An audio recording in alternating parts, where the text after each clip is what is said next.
Listen, you're going traveling this summer, like Maddie's brother. That's right. And Maddie's brother, because he's going this summer traveling. I don't know where he's going. Maddie, where's he going? Going to Prague and then Vienna and Budapest. Shout out to my brother Noah. And what did Noah do this weekend? He signed up and used our discount code for Saley. Why did he do that? Is it because it's available in 8 regions, 160 countries around the world, and it's backed by Nord Security? Absolutely. And he also got a nice little discount because of our discount code. That's right. And the discount code, by the way, is Dangle. You go to SAILY.com/Dangle or download the Saley app, which is the easier way to do it. iOS and Android, it works for everything. There is a 30-day money-back guarantee if for some reason it doesn't work with your phone, but I'm assuming most people are one of the two. Does it work on the Windows phone? Now, does that still exist? I don't know. Does anybody still have a working... GTA 5, it does. In GTA 5? Yeah, exactly, 100%. Does it work on the BlackBerry from NHL 2005? Oh, man, the double BlackBerry? When you get 3 of them? Then you were in the money. Yeah. You're in the money then. Yeah, you could only make so many trade offers. Otherwise, this BlackBerry phone plan runs out. But in actuality, iOS and Android...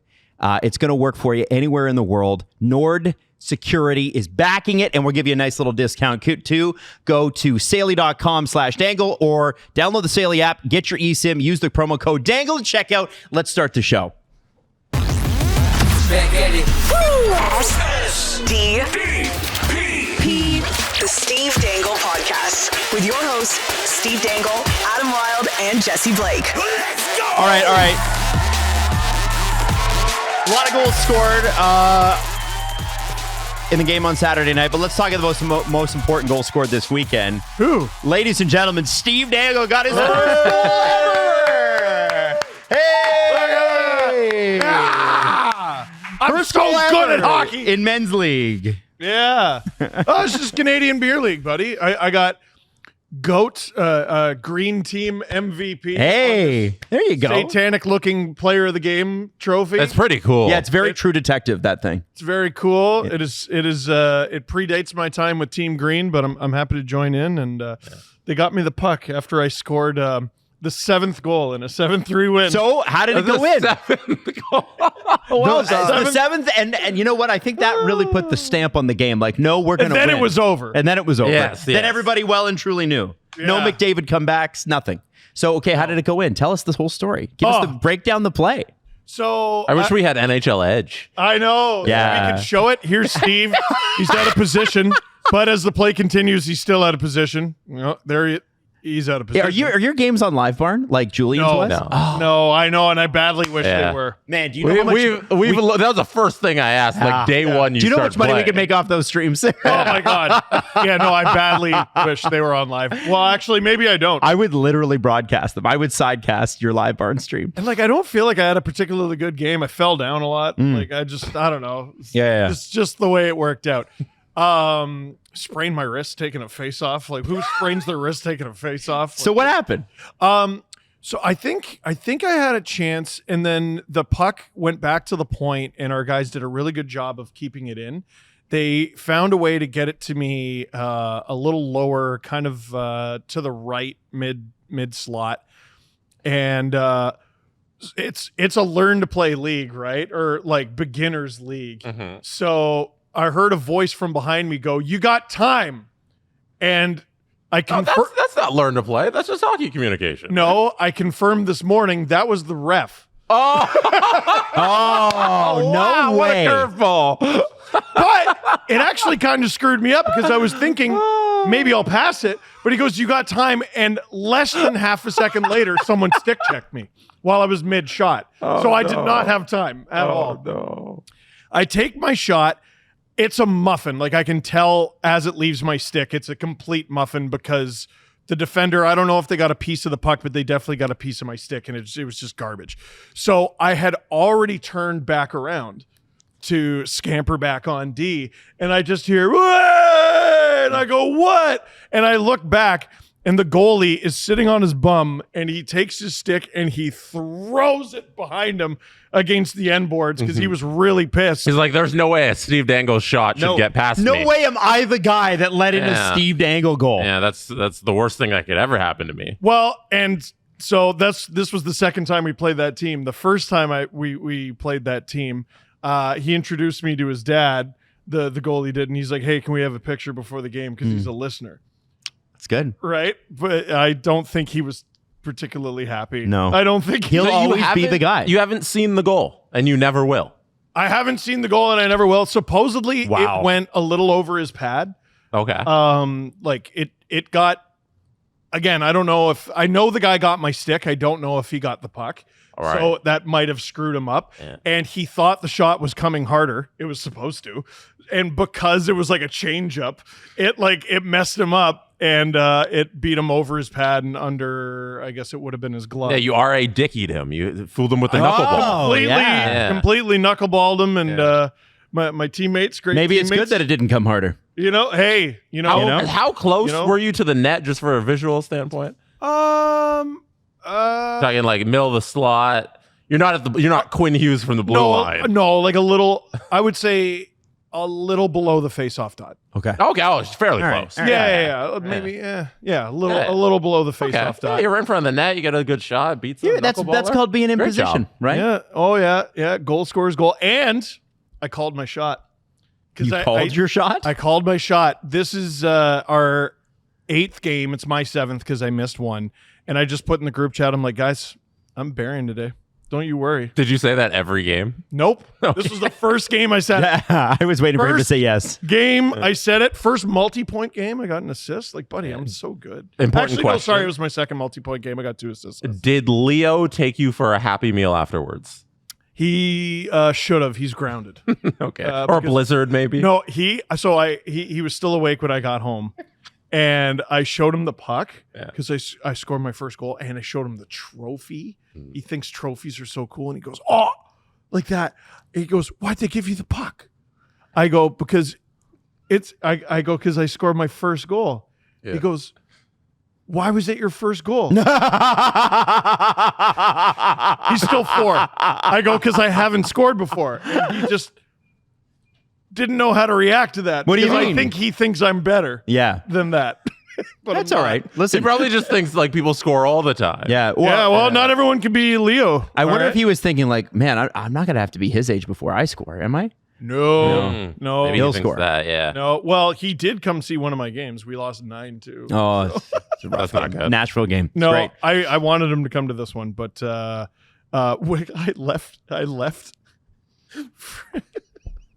I left for the game in the middle of a Father's Day event we were hosting. Well,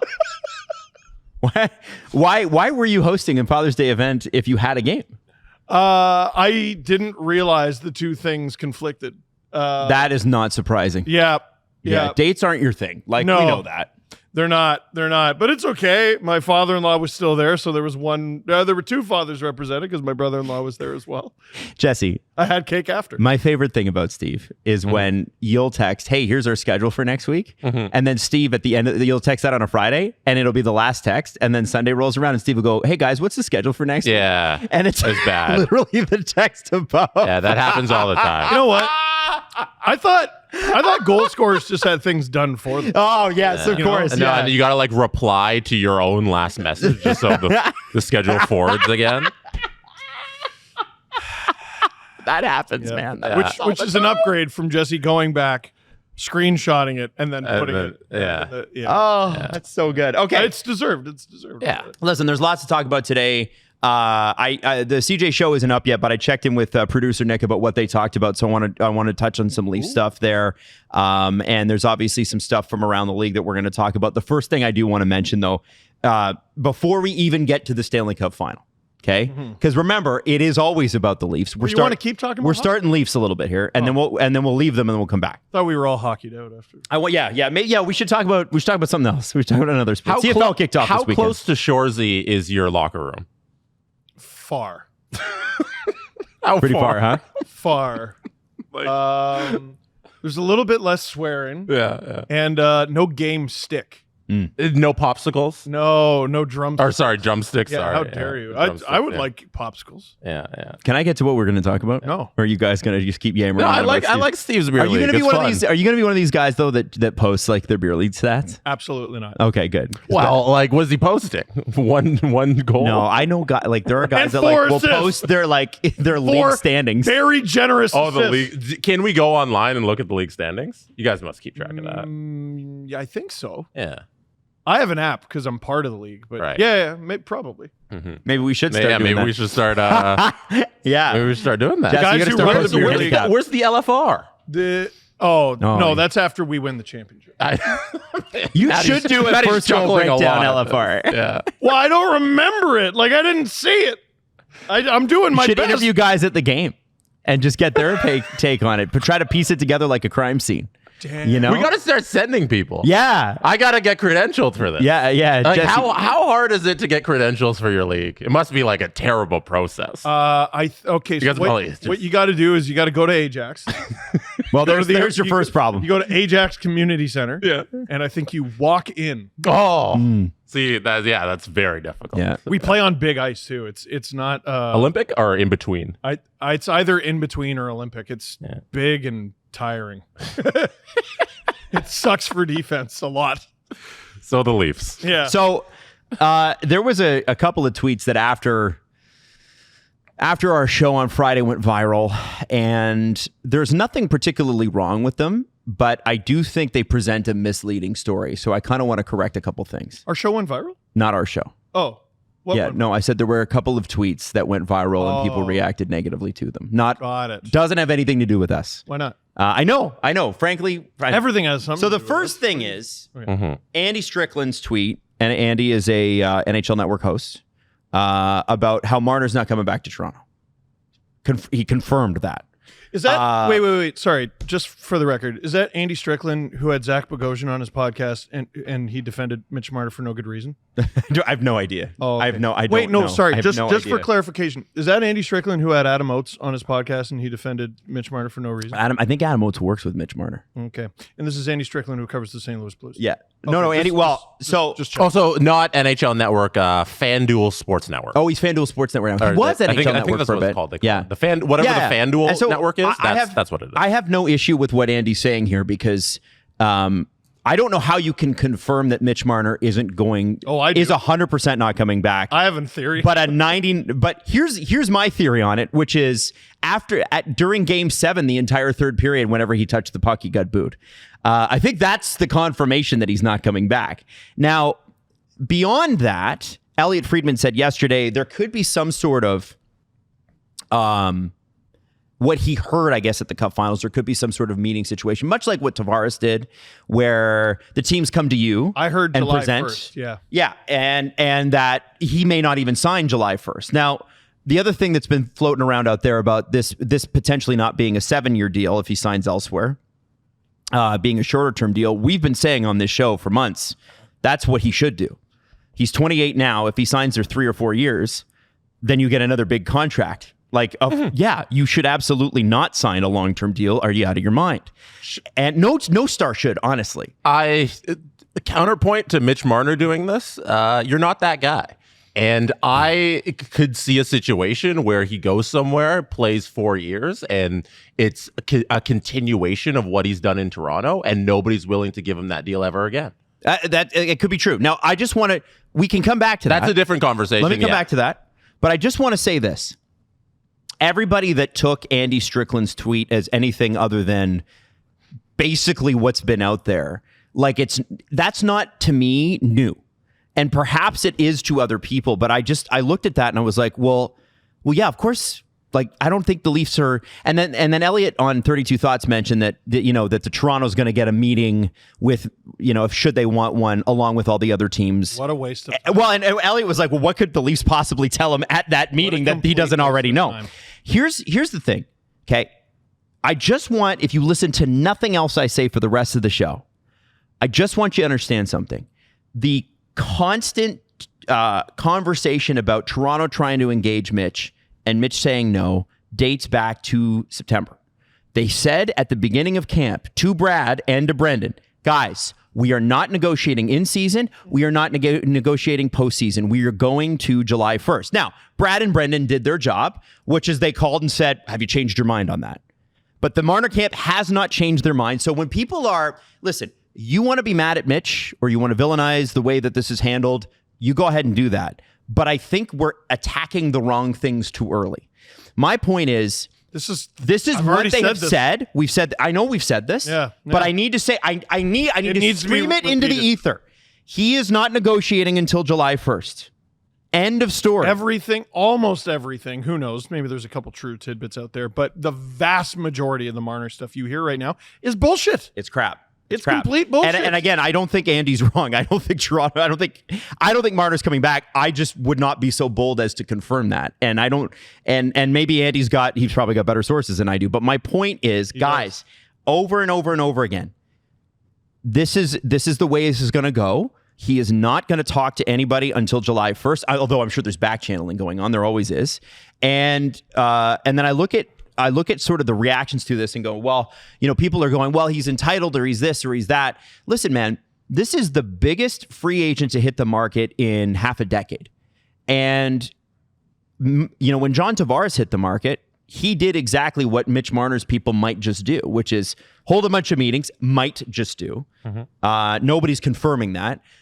And John did that and said, give me your best offers. And in fact, who was also there? Brand new general manager of the Islanders, Lou Lamoriello, who had just crossed the aisle and gone from the Leafs to the Islanders to try to keep Tavares. Yes. And I think we gotta, I get Toronto fans are upset about this guy, but frankly, and I think Jesse's right. What Jesse brought up is the reason that they're upset. But he's not entitled doing this. You're the biggest free agent on the market. This is the one you have earned this. You've played hockey for 25 years of your 28-year life. You've earned the right to do this. I don't begrudge him that. Now, how it's handled beyond that is going to be interesting. And what I found interesting about these negotiations, or their lack thereof, is that they haven't played out in the press the same way. There were questions about his contract, but last time, the amount of just shit that was out there. Oh, I prefer this round to last one. 100%, right? Yeah. So I guess that's just my point is cool your jets. This guy's not a bad person. He's going to do what every major free agent does. And then, if he signs in Florida, well, you got every right to be mad about it. Or he signs in Carolina where he blocked a trade. Sorry, I'm still going to say you're wrong about that because he blocked a trade there because his wife was about to give birth. Enough. Listen, let's get mad at the right things. The optics are terrible, but if that is how it works out, it's okay, I don't want to go to Carolina right now. Yes. I might in a few months, but my wife is about to give birth. In a few months when we got our feet under us and you're offering us $14 million and you don't even got to move there right away. Yep. You got 2 months, right? Also, you're a millionaire and you don't got to do anything yourself, pretty much. Yeah, 100%. So, other than, take care of your family. Boy, it is June 16th. Oh, this is going to ramp up. This is going to be every day from now on. How much? I can't talk about nothing every day, guys. Holy shit, until there's a legitimate update from someone legitimate. The Zoom in-person meetings thing is a new update. That's an update. That is a legitimate update from a legitimate person. Yes. Elliot Friedman said that he's considering taking Zooms. I can read the quote. It says, it sounds like the possibility exists that this may not be a July 1st thing. Marner's choice could be to set up Zooms or if teams want in-person meetings on July 1st or right after, and then maybe he goes and visits one of those two places. So we got from Friedman that this thing might extend past July 1st. It might not be a noon thing. An executive reached out to me yesterday and said they had also heard about the July 1st meetings, which is just logical on account of... So Tavares, people forget, I don't remember if you already mentioned this, Adam, I'm sorry. No. The Tavares sweepstakes took place during a unique pocket of time in the NHL. Where they had that week. Where you had a week to negotiate with other teams. So you essentially became a free agent early, but not really, but kind of. Mitch doesn't have that luxury. They can tamper all they want, but they're not going to do it. They prefer tampering to the free agent week, which is weird. It's very strange. I don't know which side do you guys fall on. Did you like having a negotiation window week between the draft and free agency, or do you like this where it's July 1st and people actually sign? As a content creator, I don't like that.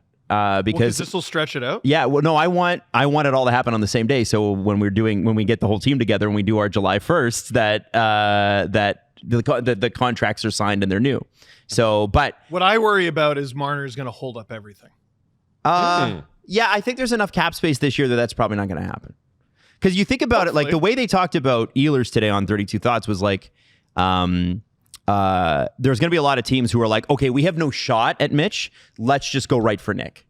That makes sense. Right? That makes So there's going to be a perfect lot of guys like, I don't know, if you're Nick Ehlers and you get the contract offer you want, why wouldn't you just take it? Like, and if you're a team and you're like, I'm sorry, Nick Ehlers, sorry, almost a point a game player most seasons of his career, we simply can't offer you a deal until we know what's going on with Marner. I mean, buddy, I got news for you. He ain't waiting. I think some teams are going to be a little stuck because Let them be stuck. Use it as an opportunity. The Leafs better not be one of them. No, they won't. No, they're not even. They're not going to the meeting. I don't think they're having that conversation. That's the Yeah. other thing is like what's interesting here is we get a lot of what is supposedly the Marner perspective. What we're not hearing a lot of is where the Leafs stand on this. And I think that they've been purposely because I think that they don't want to be the ones to say we're not going back that row, but I think both sides know that this marriage is over, and that's okay. And I think a lot of people are still used to the Kyle Dubas era of things where he would just talk and he would say things and you would kind of know how Kyle Dubas feels about everything. And Brad Treliving isn't Kyle Dubas. He's not showing his hand to everybody and saying exactly what he feels at all moments. Like the Leafs, I think through this whole thing, understand that Mitch Marner's not coming back and they don't want to negotiate with him and they're done and they've moved on. But he's not going to come out and say that when I think like people expect him to do that because Kyle would be the type to do that. Yeah. There's just no reason to do it. Yep. Right.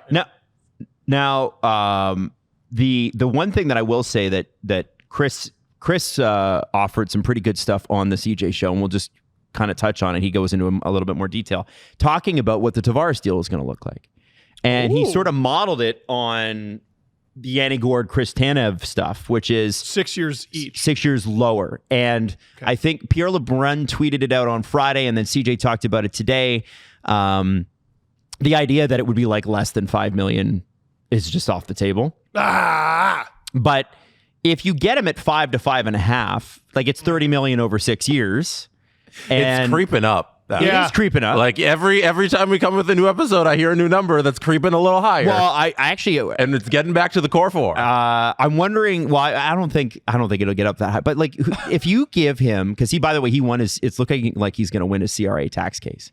Nice. I saw that, which That's is huge. which means he can take a discount. Attaboy, John. I know that. By the way, the Montreal Canadiens. It was definitely a Montreal Canadian fan that reported him. I'm sure it was like somebody at the CRA who's a Canadiens fan. We like, know you that what? 100%. But I think Adam that reports that. what you can, I do not report that, but I do think you can look at Tavares and go, listen, we're going to pay you, if your number's 28 to 30 million total, we're going to pay him all of that in the first 2 seasons. There is a story. I'll be vague. There's a story of an NHL executive who kept getting audited by the IRS and couldn't figure out why. And they checked his account, and it was a fan of a rival team. I'm who not worked surprised. at the IRS, who's like, fuck this guy. Wow. That's funny. That is crazy. Do you know how much legal work you'd have to do to even get that check done? Like, you'd have to spend hundreds of thousands of dollars. Like, that's crazy. Anyway, I don't think they've been audited since. No. That's Hilarious. a lawsuit waiting to happen. Yeah. I don't know if they How went about I that never route. pay taxes again? How's that? I don't know if they went that route. That is a true story, though. Anyway, it's going to be really interesting to see kind of what the JT deal looks like when it inevitably gets done. I think we got to be careful. You guys talked about, well, the number went up and you know, we were speculating about what the number might be. I don't think we've ever really known. And when the guy's a point a game player. Like he almost had as many. Did he have more goals than Nick Ehlers? And he's a centerman. Oh my God, he had almost 40. So okay, this is a guy that almost 40 goals. And listen, I want him to sign at $4 million a year too.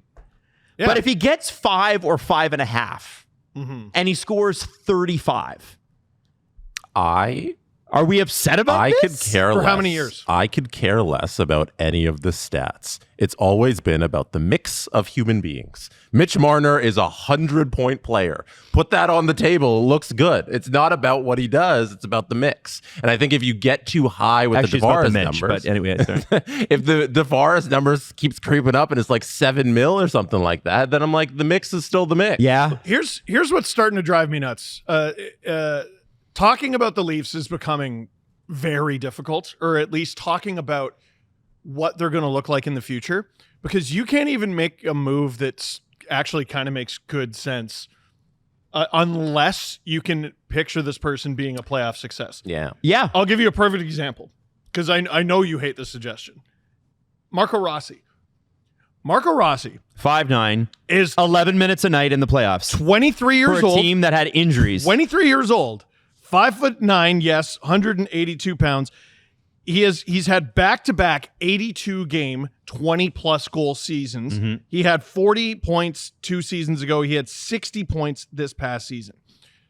Even with 11 minutes a night, he had 3 points, 2 goals in those 6 games for the Minnesota Wild. And the Leafs need players in that age range. Mm-hmm. They need centers. If that guy is available, which is so rare that a center who can put up 60 points, who's that age, becomes available. If that guy's available, surely you take a look at it. Well, I'm sure you take a look, I guess. You take a look for God's sake. Let Calgary overpay for him. But Bill Guerin's going to fleece somebody on that guy. you take Going to fleece him. well. This is the thing. If he costs too much, then obviously you don't Right. do it. The He's Leafs a don't- 23-year-old center at 20 goals, man. I the Leafs think don't he's gonna have cost any. a lot. The Leafs don't have any first-round picks to pitch out the door for him. So, and they're not about to trade like an Easton Cowan for him. That would be insane. But if there were a way to get him, I'm like, well, obviously you try, and the conversation dies immediately because it's like playoffs. Well, yeah, you go play Florida with Marco Rossi as your second or third line. They'll center. kill him.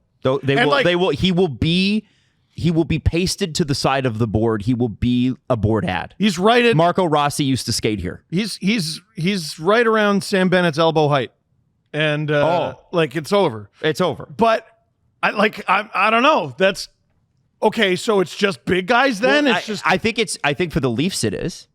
I bet the Leafs. I think you have to be big. Now speaking of exclusively. Like if there's a 23-year-old who down- gets 60 points, you sounded he's like Kyle available. Dubas. No. Yeah. No. Let's get a bunch of small I didn't guys say and I'm reinvent smarter the than wheel. everybody and I'm shit at my job. Give me a promotion. I said if he's available, let's do it. No, I don't think you do that. I think speaking of the mix, okay. If the Leafs changed up the mix and brought in a DJ, how would you feel about that? Because there is word from the Athletics' Arthur Staple that Zibad, you suck. Zibanejad. I thought you meant DJ Smith. No, Oh my God. that Zibanejad and the Leafs could be a marriage. So And I like, now people are like, there's a little bit of thing with Zibanejad because he's a great player, but then there's always like people like, well, he's a little too nonchalant. And it's like, is he nonchalant or is he Swedish? I mean, he seems identical to Willie. Which makes him perfect in for a a market lot of like ways. this. Yeah. Yes. And does perform in the playoffs. Does perform in the playoffs. I need to do a deep dive on like how he is early series, late series, but over the course of the Rangers doing well in recent memory, he's their leading scorer. Yeah. Now, I think last show you were like, isn't that just Marner? So I got to do a bit of a deeper dive there. Uh-huh. Because again, you look at Marner's points, you're like, oh, why are they getting rid of this guy? And then you watch the individual games and individual series, you're like, oh, that's why. Yeah. Yep. Like anyone who just looks at, oh, broad strokes, okay, well, you're lazy and not worth our time. Right. And I'm curious about that more than anything because if you get Tavares at 5 and you get Zibanejad, and I know his contract's long, and people are worried about that, and you shouldn't be because you can always trade contracts later. Zibanejad, I think, has 5 years left at 8.5. Holy Santa Claus shit. No He's way. year 4 of 8, Okay. $8.5 million.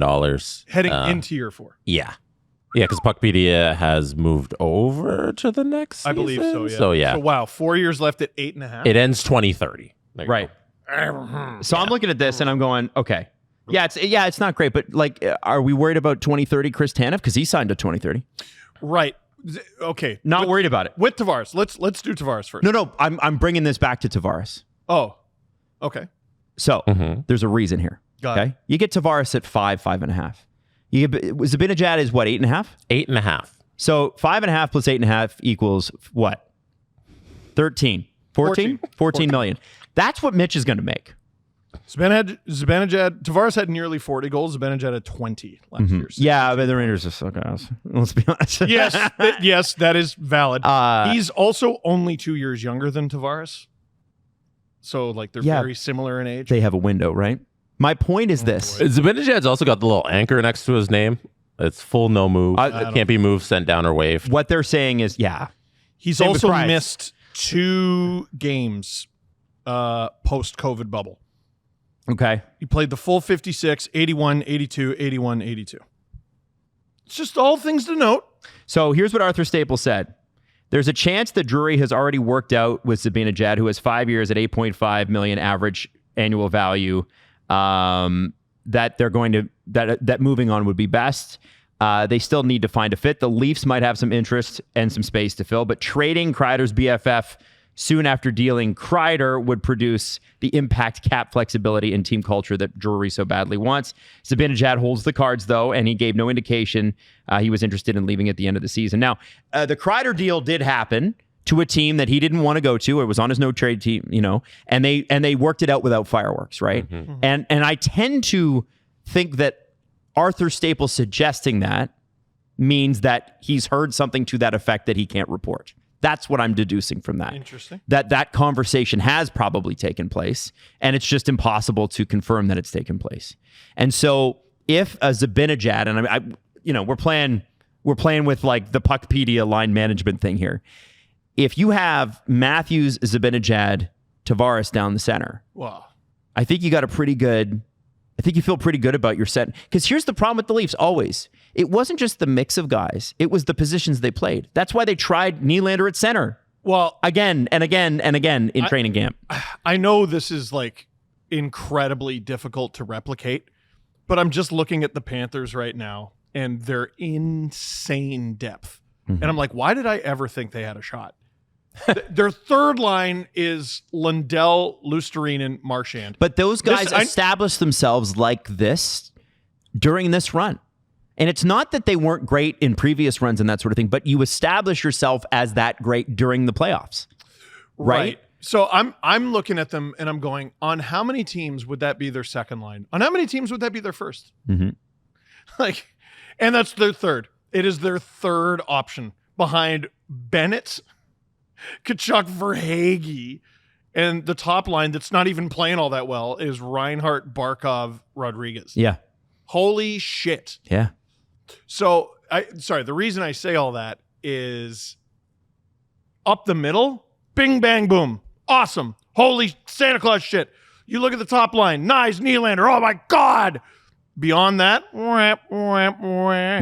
like there's just nothing there. Zibanejad is a big swing. Like I'm saying all that to say Zibanejad is a huge swing. Does he not feel like what a Pierre-Luc Dubois swing felt like last summer?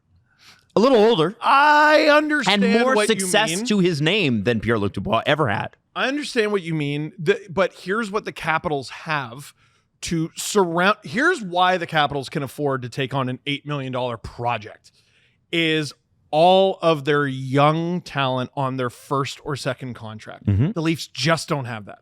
Mm-hmm. Nyes, end of list. They just don't have it. And you're going to try for Cowan, and Danford's going to be a few years away. Yeah, like you have, at best case, unless you make some sort of moves, you have Nyes, who's going to make a lot of money, probably, and Cowan. Mm-hmm. Like, they got Protas, and next year they're going to have 2 Protas. Pro-tie. Pro-tie. And they're Protoss. going to have McMichael, and they got, like, oh my God. Yeah. They just... Yeah. The Leafs just don't have that. Well, so that's why I'm worried about spending big money, even if it's less, on yet another guy. So what goes, let's say Mika Zibanejad agrees to a trade to the Toronto Maple Leafs. Mm-hmm. He's cool with it. The Leafs want him. What goes the other way? I think cap space is going the Rangers' way. Yeah, but what do the Leafs give him? They have to. I think the Leafs have to dump money. There's no reality where the Rangers retain. So do you do a Yarncrove or a Kampf or something like that to even out some money a little bit? One or both of them, and basically every pick you have left for this draft. Like, you don't have any firsts. Mm-hmm. If you're the Rangers, I don't know why a first would need to go to the Rangers, though. They want the cap flexibility. They want to be able to. Listen, the You Rangers got aren't just assets worried about for this Kreider. summer. They're not worried. Yeah. which is nuts. Okay. That is nuts. Yeah, but it was like I'm trading my, I got a chocolate bar coming one way in the lunchroom. I guess I'll give you some goldfish crackers. Like, but I also don't think the Rangers are giving up Zibanejad for free. Like, I think they gotta get something back. I think they'll get players. I think they'll get roster players, but is really it what just they're Yarncroke? after, they're after flexibility. They're after money to spend. That's what they want. You can give them that. You have money to spend. So why? I mean, I'm not worried about. Is it a 5th round? Is it a pick swap for 5th round picks? I don't know. But He's worth so much more than that. Yeah. Like, I this feel isn't like a Kreider situation. But I don't think that that's how the Rangers view it. I think the Rangers want flexibility. I think they want to do some other things. No, but I feel I'm saying like if somebody's willing to pay something for him. Right. So Okay. if the Leafs are like, we'll take him for money, and they're like, okay, so but we got San Jose or Seattle who's going to give us a player plus a 1st round pick for him, and they're willing to do that. I think one of these 31 other teams will do that. Sure, but Mika then can step in and go, well, here's where I want to go. Right. So let's say it's Seattle and Toronto, and Seattle's willing to pay something, and Toronto's not. Yep. So I feel like there's a deal out there. So Toronto's gonna have to pay something. So, and I don't know what that is. I wouldn't know either. No idea. Here's what the Leafs got in terms of pick capital this year, just so that we're not like theorizing. No first. They have a second. They have a third. They don't have a fourth. They have 2 fifths, a 6th, and a 7th. 2026 is even worse. They don't have a first. They don't have a second. They have a third. They don't have a fourth. They have a 5th, a 6th, and no 7th. They have the reason Leaf trades are kind of frustrating to discuss is what chips do they have? They don't have a ton, right? They don't have a ton in the way of picks. They don't have a ton in the way of prospects. If you trade off your roster, I mean, there's guys you would love to dump, but what are teams going to give you something good for the guys you're trying to dump? You know what I mean? Oh yeah, here's a second for David Kampf. Like it's just No, not you're not going to happening. get that. Yeah. Right? Or Yarncroke or whatever. I do think when the music stops, there's going to be some interest in a guy like Kampf because there are a lot of teams looking for centers, and he is a depth center, and he only makes $2.5 million. I don't think that's wrong. So because Minton's gone and By the way, Grabenkin's gone. the Minton thing, people got to relax on that. Yeah, but he was a chip. Right? Yeah, I suppose. It's not but about like, him making the Hall of Fame. We He's don't a know chip. what he's going to be. Me neither. He's a chip though. You have Cowan left. It makes no sense to trade him. No, I think you want him in the lineup. You have Danford. It makes no sense to trade him. We had like a list of 3 when we were talking about with Leaf prospects. Like, so who's in that group now of prospects that teams would look at? Like Hildeby? Are you now looking in net? I would do that. I don't. Akimov? Akimov, who had such a good start to the season and really fell off, kind of. Boy, it's bare. It's bare. Which is why I think they're going to be doing some signing and some trading, but some cap dump trading. Now, CJ has also mentioned the possibility of the Leafs being very interested in Brad Marchand. And we talk about responsible money spent, right? So is Zibanejad responsible money spent? I think he's a risk, and I think you try because up until last season, the guy's a stud. Yeah. Right? And for reference, this is what the Leafs lineup looks like with Zibanejad in it and no Calle Yarncroke. So it's Nyes, Matthews, Marner, McMahon, Tavares. Nylander. Whoa, muscle memory. What did I Jesse. say? You said Marner. Oh my God. Muscle memory, No, Jesse. literally, Whoa. my brain is just Nyes, Matthews, Marner for the rest of my life, and I'm gonna have to get used to something else. Oh my God, that was funny. Nyes, Matthews, Nylander, McMahon, Tavares, no 2 right wing, Lawton, Zibanejad, Domi, Robertson is signed. Let's say he gets a new contract. Kampf and Reeves. See, I think you have Zibanejad on second 2C. You got Nylander with him. And I think you put it in this lineup scenario. Oh, you moved Domi up? You moved Domi up because Domi, I think, and Matthews had something together. Now, if you get Marchand, That looks a bit better. then I think you have. Do you have the room? This is $5.6 million left. Yeah, I just. And you see, this is a lineup with Reeves and Robertson. There's 5.6 left. We already moved off of Yarncroke, which isn't and enough. They don't have Marchand the money doesn't for want this $5 shit. million. They got the money. They don't have the money How? for this. Vegas, you guys asked the same question with Vegas. How? So who's Figure it moving out. off the lineup to bring in Marchand at $8 million? I don't. Zibanejad, the one who's not even a Leaf. But they can't spend. You can't spend $8 million on wing. You can't until you've done it. You got to get another. So one. Marchand, We're learning nothing. So Marchand's not coming. No, I think he is. With this, well, not with I think he's Zibanejad. coming. I think he's coming. I think they're both coming. The Leafs do need a DNA change, and yes, he would help that. They do not have the money for this. They don't. I think you are a victim of a Kyle Leafs. Dubas era team. I get it, but you're not being nearly creative enough. You're not. I am going deep. asking you, Adam, with the lineup in front of you and our ability to move around any of this money. So how much to is Matthew be Nyes creative. making in this scenario, by the way? $7 million. Okay, I think that's a fair deal. That's valid. Yeah. Valid. Okay, and Tavares you have at what? 5.5. Okay, and I think that's valid and fair. Can you? I don't like a 6 year. Why do you have David Kampf there? 5.5. Because I traded Yarncroke for Zibanejad. So Jesse Blake. because that's the suggestion I got from the panel. Actually, I think Kampf would be going, but No, it 'cause bloody he's a center. isn't. Oh my God. But I think you have a team without Kampf, without Reeves. Reeves, you're burying. Yes. Okay. Lawton is your fourth. All right, so we're creating more holes in the line. He's Cowan is your third line right wing. Oh yeah. You All right, no all Cowan. right, all right. There you go. Let's go get Cal. It feels too early in June for this. No. No. No. Okay. No. We have held off for months. We've been really good. Yeah, what are you In talking previous about? years, we've been all over this crap all year long. We're gonna do We've been the- holding out. We're gonna do the Game 5 Marchand Yeah, you Fest. guys Don't are you very worry. talented. Don't This you is worry. why this is why I'm going to Marchand so we can go to the game. Right. Marchand, Oh, you're so good. This is the point. You're so good. See, I said the mix and then Z-Bad. You see? Hey, I was well, All right, thinking so about you the want stuff on the board. Easton Cowan there? Yeah, throw Easton Cowan in there. On the- and then on the right wing? Revo, I think you're going to find someone else other than that. You need to find Holmberg. I'm gonna send down. Holmberg. And then Yeah, what I'm if serious. or not Holmberg. Maybe you find the next Simo Benoit, but up front. Can you not find? Holmberg. Are we allergic to finding players that maybe are undervalued in other situations? Like Brad has done that. Yeah. You know, it's gonna be great. Benoit is probably one of the best signings Brad Treliving's ever had. It's gonna be great when the Leafs sign Daniel Sprong and Oh no, they're not going to they do that. trade him by one of the Thanksgivings. Nobody's Either Canadian or American. Art Steve, day one, Yeah. Leafs at home, Montreal Canadiens, Nyes, Matthews, Domi, McMahon, Zibanejad, Nylander, Lawton, Tavares, Cowan, Robertson, blank. Are you happy? I think Robertson's gone too, by the way. No. No, you need more. I know Marner's gone. God, that team looks. So, here's the thing. You were spending too much on too few. You're still doing that here. I would love it if on July 1st, it's like we signed these 3 or 4 notable players for like $4 million each, which is not something I thought I would say a few years ago, but like the goalposts have moved a little. This team has not had enough depth.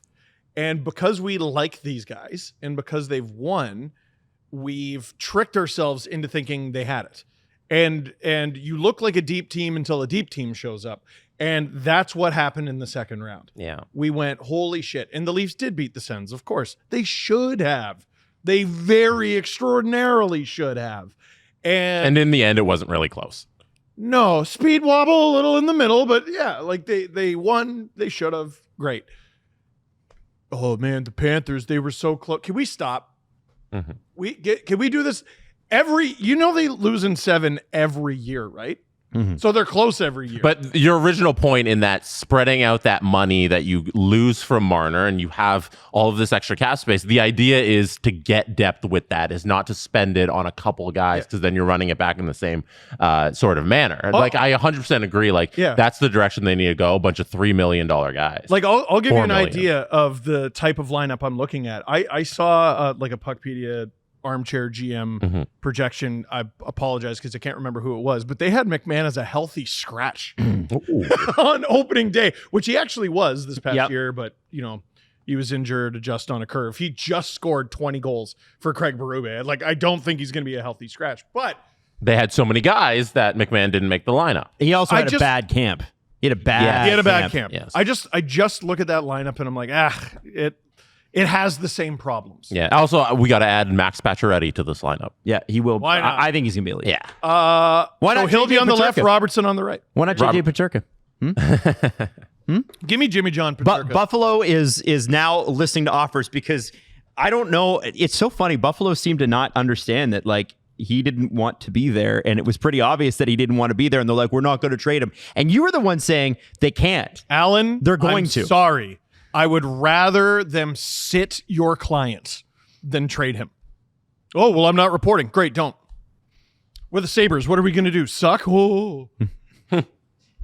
You're not going to feel bad when Gavin McKenna's on your wing. Shut up. No, like you're a restricted free agent. I think they could get a lot for him. Of course they could. They might even get JJ Peterka. Mm-hmm. At some point, you have to be able to enjoy the fruits of your labor, which for the Sabres was being ass and then being smart enough to draft JJ Peterka. Oh, I don't like it here. No one likes it here. You're not special. He's going to Put Florida. on the uniform. He's going to Florida to win a cup. I'll kill you. He's going to Florida to win a cup like every other former Sabre. Absolutely not. Absolutely not. Montour, Ryan Howard, who else? I'll cancel AP. You'll just All in favor of banning AP. If Peterka signs in Florida, say aye. BetMGM big story. My question is, and I'm going to start it with a prediction. Got it. Steve and Jesse, winner of Game 6 and score. Winner of games. Oh boy, I'm gonna say Edmonton, Mm-hmm. and I'm gonna say 3-2.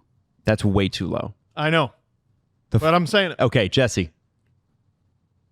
4-2 Florida. Damn. I say it's. I'm going to Empty say netter? No. Okay. 8-4 Florida. Wow. This is Edmonton. You think it just gets nuts, eh? Yeah, I do. Wow. But I think it'll be close right up until like the last 5-10 minutes, and then it'll be. And they fill them in like Yeah, this. yeah. I think that's what'll happen. boy. Now, what does BetMGM say, Jesse? Oh, sorry. Sure. I can pull that What up. do they? Well, I want to know what they say for first goal scorers because I correctly guessed the first goal scorer for both teams on the stream. Did you really? Drew asked me. Holy crap. I said Brad Marchand. I don't think I've gotten it right all playoff long. But I said Brad Marchand for the Panthers and Connor McDavid for the Oilers.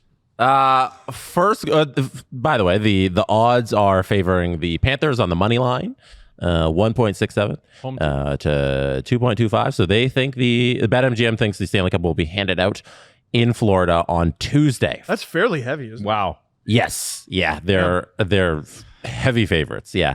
Wow. The first goal scorer, open it up. Leon Draisaitl is the favorite. Okay. That makes sense. okay. Next up, Connor McDavid. Next up, Sam Bennett. Okay, here's my question then. In terms of the goal, odds. Florida or Edmonton, how early in the game will it be? I think Edmonton. I don't know if they scored first yet. I'm going to say Edmonton, and I'm going to say it takes 16 minutes. That's later than I thought. Jesse, Yeah. what do you think? I think we get a goal within the first 10 minutes. Yeah. Probably, I think it's in the first 3, and I think it's going to be Oilers. Wow. Yep. That's what I think. And who did you pick? I picked Florida to ultimately win. Oh, and an 8-4 shootout. But I think Edmonton opens it. And I think then and that would be best case scenario for SDPN. Actually, best case scenario is Game 7. Yeah, what do you mean? Game- But- yeah, it's both games go to overtime. But if Oilers score 6 first, OTs. if the Oilers score first, we're gonna watch Steve's streams go right up. I know it's that. hilarious. Oh, why'd this one do so overtime? yeah, that's so, right. Yeah, if you guys could go to overtime again, that'd be great. Yeah, I on the BetMGM ad on Friday, I said that Leon Draisaitl, Evan Bouchard hitting over 3.5 shots on goal would be like good money, like it's easy money to get, and he hit 3 shots. He had I was a lot very of attempts, disappointed. didn't he? He did have a lot of attempts. A lot of them hit bodies in front. He wasn't throwing as many pucks towards the net as he was earlier in the series, where he had, I think it was like 9 shots in game 1 and like 8 or 7 in game 2, and then he was out for a little in game the game 3 that would have been. But I thought he would be a little bit more of a factor last game, and he wasn't. Panthers did a crazy job blocking passes and blocking shots. Edmonton's got to find a way around them. Yeah, and I feel like they're really struggling because the Panthers are so good at clogging up not only the neutral zone, but in front of the slot. All the high danger areas. When they're in the defensive zone, like in the offensive zone, they're along the boards. Like they're so good at just making their presence known out there that it feels impossible to get through anything right now for the Oilers. But they have done it quite a few times. Carolina was like, don't worry, we always shoot from the outside. And they couldn't shoot at all. Yeah. It was crazy. Yep. It was crazy how that didn't work. It's a wild strategy that never works, but don't worry, we got it. We got it. Oh, this year will be the year. BetMGM.com/dangle for terms and conditions. You can sign up now. By the way, Brad Marchand, who might get as much as, if reports are to be believed, $8 million a season, maybe 3 or 4 years, is 37. He's our age, Steve. He's got sure 20 points now, and 2 of those goals, guys, happened. He would have bullied us in high school. Oh, yeah. Would have happened. Those goals happened hilariously in game 5. And Saturday night was a crazy sort of night. And his burning of Jake Wallman needs to be studied. Set Like him on fire. Wallman's been really, really good for Edmonton. So for Marchand to do that to him. He's been chippy and he's been a loudmouth for them, going back at them. And what do you say now? I'm going to kick your ass? Well, no, you're not. A You would have done it by 37-year-old now. just burned you. And also, like our 5th option killed you, or whatever he is. Marchand, I mean, he does have an air of not being denied this year. Mm-hmm. I mean, how many more chances is he going to have? Put it this way. If he signs with the Leafs, this might be it. Well, leaving the Leafs out of it, but it absolutely could be the Leafs. Yeah. If he signs for $8 million for 3 or 4 years, is that team a contender? I'm going to guess not. You said the same thing about the Dallas Stars when they signed Pavelski. And what did they sign him for? $7 million? $7 million times 3. And he's a playoff performer. Yeah. See, this is where I think Brad Marchand is smart money in. I think that's the next Pavelski deal in waiting. He's absolutely, you know how with Bennett, we're like, sure, he's going to get $10 million, whatever, shut up. I believe them when they say Marchand is going to get 8. 100%. And by the way, that's why I kind of am starting to believe the Bennett stuff. You think he's signing for less? I think he's going to stay Marchand? there. I think he's going to have to sign for less to stay there, but he's going to have a longer term deal. Right, it'll be like 8. Yeah. That could make some sense. But this guy, earlier in the season, I was like, oh boy, sun's starting to set on him a little bit. He played at the Four Nation. He was okay as He was hurt though. Depth guy. Yeah. Mm-hmm. And I don't know if he's still hurt, but this is as good as I've ever seen him play. And I've seen him at his best, unfortunately. Remember, the Panthers traded for him and he was injured. Yes. He Yeah. didn't play Didn't for play. the first, I think it was 3-ish weeks, 2 weeks. And he when the looks Panthers acquired him. stellar. Look at this. This is moments. Yeah, we can do before- the stop motion is of so the crazy. move around Wallman. I'm God. sorry. I'm sorry. Ridiculous. Go back to the last frame. Oh, Evan. Sorry. Sorry. He's been so good It's in these nasty. playoffs. Oh my God. Yeah, and then he that's finishes disgusting. it. I mean, it shouldn't be danger, right? I think you could forgive anyone because you're like, oh, he's got Marchand to the outside. It's going to be, surely he's not going to get windmilled in a Stanley Cup final game. And he windmilled that man. And I do got to say, Pickard did not have a great game. Yeah. The chances they gave up were pretty great, eh? There's not anybody on the Oilers I point to and say they did have a good game.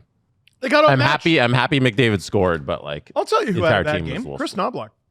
Okay, in what way? Yuck. Who had a bad game? Yes. Oh, yeah. Yeah, no, he didn't have Yeah. a good game. Scratching Kapanen is unjustifiable. Yeah.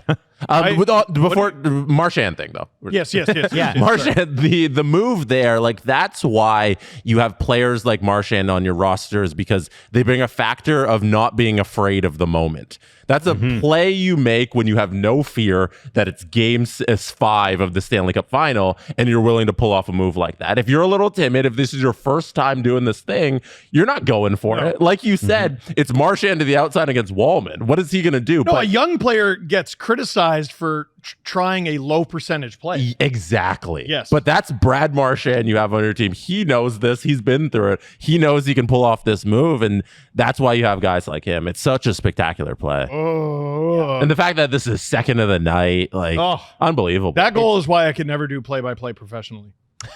Because I'm pretty sure my call for that was, here comes Marchand. That's, by the way,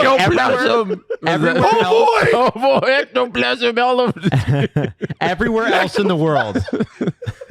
I just realized what you were talking about. It's a spooky ghost. Everywhere else in the world, that's how they call games. Everywhere else in the world, that's how they call games. Is they actually put some emotion into it. So I think you'd be just fine. It's just, it has to be the network going, yeah, we'll let you be a human being. The Kawhi buzzer beater versus the American one. Yeah. The American one is just, yeah, Canadian one's like, well, he's hitting my. No, it wasn't. It was good. It just. Everybody won the championship. Game series. Toronto has won. Anyway, sorry, I'm talking about Toronto winning something once ever. It's a crazy move. It's a crazy move. And crazy move. His second goal of the game, which he had a breakaway earlier this game. Now they're playing again tomorrow night, guys, and this could be it. They will be in Florida.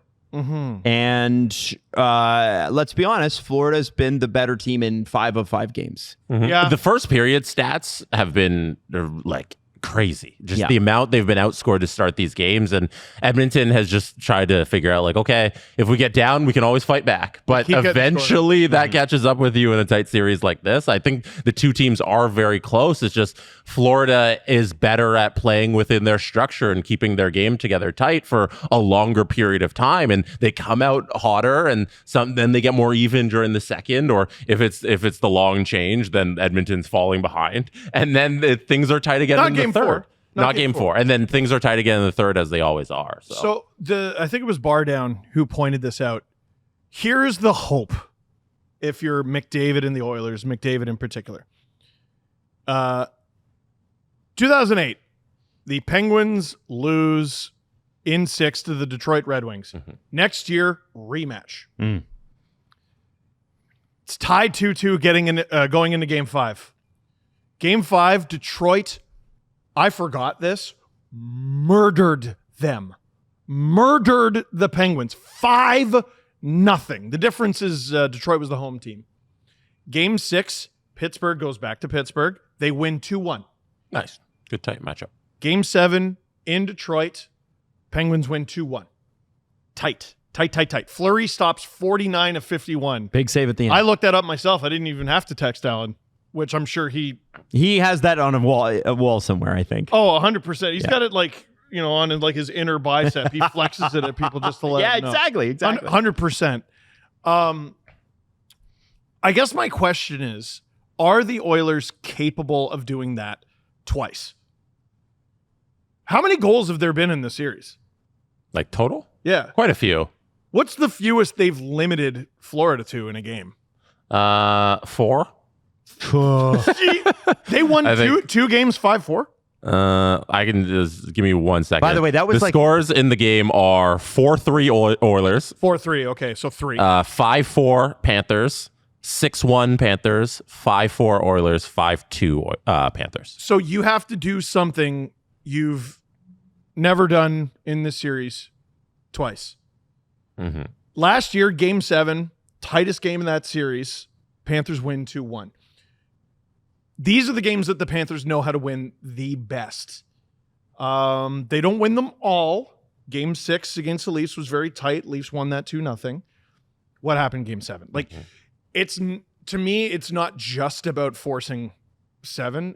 How do you do this twice? We've seen you force 7. We've seen teams like Florida has actually I want to know what their record is in closing out series, because they don't always do it on the first attempt. Yeah, weirdly, they love giving the team the other extra They love game. a long series. Yeah. This is their thing. Last year against Tampa, took 2 tries. This year, I don't remember how that shook out against Tampa. Oh, it was 5 games. Yeah, but I don't how know the series order. went. Yeah. They had two tries against the Leafs. I think Carolina staved off the sweep. Mm-hmm. Barely. Yeah, barely. But there's actually kind of a high likelihood this goes 7. I don't think Florida wants to go back. Now, if it does, Steve will be texting Jesse later on about this, but we'll tell you that we would be doing a show. If it goes 7, our third show of the week will be on Saturday rather than Friday. Yeah, we'll come after Saturday And or we're after game 7. Going to have to record early. Yeah? Why? You got plans? Yeah, my son's birthday. Oh, it's Leo's birthday. You should bring him. Yeah, We'll give him a mic. I actually enjoy my marriage like, quite a bit. We'll put him on camera. That'll go over well. Yeah, Adam, how expensive are divorce lawyers? Yeah. Okay. So let's just record. They say early you lose then. half of your wealth. You lose half of that to lawyers. Oh, cool. All right. Yeah. Tell you what, I can be here for 9. I can be here for 9. The Florida Panthers thing, like them not closing it out, it's a true thing. They had the opportunity. They were up 3-0 against the Hurricanes. Like they had that opportunity and they didn't do it, and they went to 5. And we know how the Leafs thing went. But like Last year, yeah, Cup final. And like it happened 3 times last year with the ability to close it out. As a sports media company, thank you so much to last year's great. Florida Panthers for giving us 4 Stanley Cup final elimination games. I imagine right now the words from Maurice are, we don't want to take that flight back to Edmonton. No. And that mentality, I feel like this year they kind of got it. Yeah. And I don't know Bruins if they're last year too. They had difficulty with. Right? Yeah. The Bruins almost screwed everything up. That was you fuckers. Yeah. That was that Paul Maurice quote. I don't know, because I feel like they have whatever it is this year, and I don't know if they're going to allow themselves to go back to Edmonton. The question I have is, how do you? There's 2 questions I have. First off, Knoblauch's decision not to put Kapanen in was crazy, and we need to talk about that. Yeah, sorry, I cut you off when you were trying to bring it up earlier. I think that's it wasn't valid yet. We're coming to that in a second. Let's do that. The one I want to start with is the Stan Bowman quote at trade deadline where he said they didn't need a goalie. And I'm sorry, even against the Los Angeles Kings, they were letting in 4 or 5 goals a game. Well, I think, I know that Stuart Skinner and Calvin Pickard have had good records and they've got them there. Are you telling me with a straight face that there couldn't have been an easier road here? Because I think there could have. So you're telling me you couldn't find a goalie who only allowed 3 goals a game? So we all agreed Pickard should play game 5. Mm-hmm. And I think we all agree Skinner should play game 6. And I think that's the problem. Sid tweeted out, if you don't know who your starter is at this point in the finals, then you never had one. Crosby? Damn. Crosby should start for them. Sid? Yeah, Sidney Crosby. No, he doesn't Sidney talk Sixero. shit publicly. Oh, Sid Sixero. Friend of the show. Oh, yeah. Yes. God. And I think he's right. No, I know. I just want to clarify for people didn't know who Sid was. Sorry. Yeah. Listen. Sid. No one's ever been named that before. Just the one guy. Never. Sid Abel. We're going to need some late series magic from Stuart Skinner. This is what it comes down to. Mm-hmm. Florida's the better team. The Stanley Cup doesn't always go to the best team. Mm-hmm. There's no, congrats, you're the best team, but you lost. Yep. Right? Like, there's no award for that. If you're Edmonton, you've won 2 games as the second best team. Yep. In this series. That's okay. You're right in it. How do you find a way to win 2 straight, highest stakes possible, biggest stage possible as the second best team? Connor has to be complete magic. Mm-hmm. Draisaitl has to be complete magic. Which they should anyway. This is the time to be magic. Yeah, fine. Great. Connor, he had a bad game through 40. Yep. Even though he had 2 grade A scoring chances to start the game. No actual shots on goal. Then he gets one, then he gets a goal. Right? And it's a Connor goal. Holy shit. It's so crazy. Those 2 have to be magic. Skinner has to be magic. And he can. He can. We need 2 games. And you never be magic again. Okay? Never. You're Cam Ward for the rest of your career.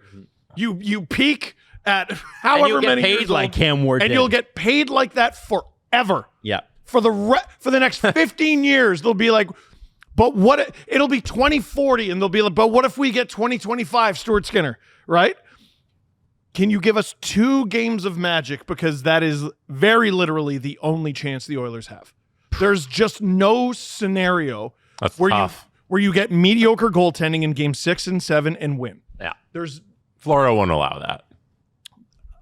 Or you get otherworldly performances from Edmonton's depth who were completely neutralized last game.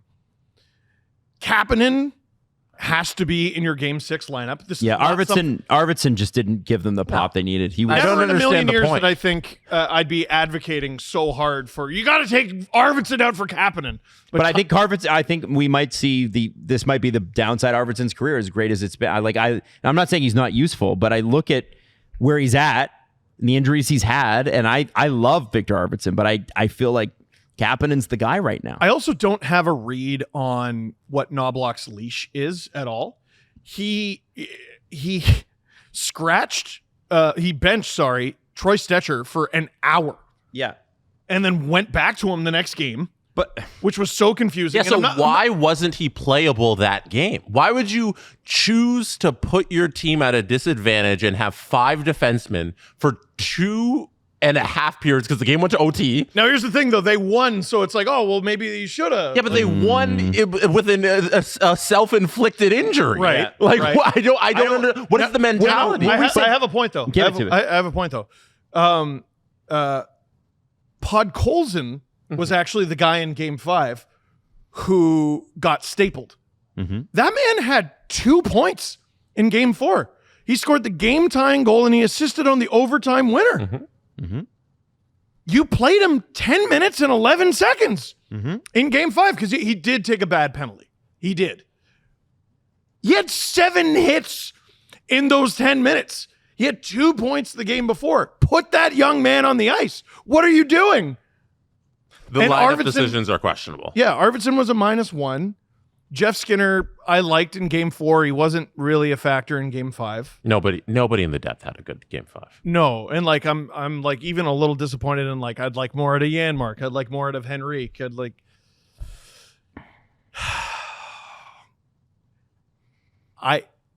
the last couple games has just made me shake my head and sigh at the idea of if only Zach Hyman was in this series, how different might it look?